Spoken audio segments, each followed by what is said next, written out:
আমাদের দেশের একটি আলোচিত ও জনপ্রিয় সামাজিক ও সাংস্কৃতিক সংগঠন আমাদের গল্পঘর।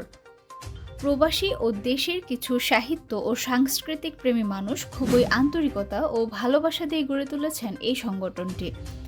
প্রতিষ্ঠার পর থেকেই সারা বছর নানা আয়োজনের মধ্য দিয়ে এগিয়ে যাচ্ছে আমাদের গল্পঘর।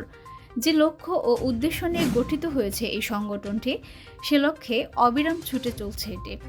শত ব্যস্ততায়ও এর সদস্যরা ঠিকই প্রতিদিন কিছুটা সময় রাখছেন তাদের সংগঠনের জন্য।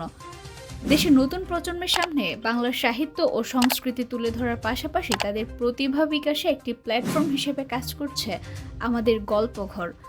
আজকে আমাদের গল্পঘরের শুরু হওয়া থেকে নানা কার্যক্রম নিয়ে শুনব সংগঠনটির সভাপতি দিলশাদ জাহান খানের কাছ থেকে।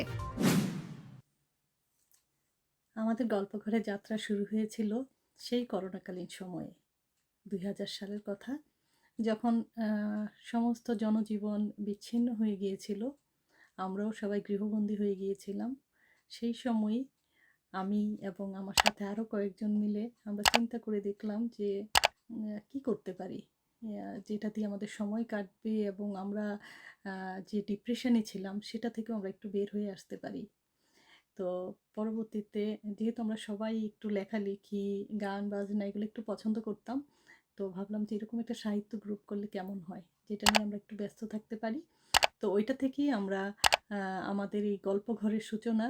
গল্পঘর 2020 সালের 6ই এপ্রিল আমরা যাত্রা শুরু করি গল্পঘর নিয়ে। প্রতিটা লেখক মানুষের মতো, যেহেতু লেখালেখি আমার একটা শখের জায়গা, তো সবার মতো আমারও খুব ইচ্ছে আছে যে আমার নিজের একটা বই বের হবে, বই প্রকাশ করব, কবিতার বই হোক সেটা বা গল্পের বই হোক। এখন পর্যন্ত সেটা আমি করতে পারিনি, এখন পর্যন্ত যৌথ কাব্য গ্রন্থের মধ্যেই সীমাবদ্ধ আছি। সত্যিকার অর্থে নিজের লেখাগুলি লেখাগুলি আমার নিজের কাছেই এখন পর্যন্ত মনোপ্লুত হয়নি।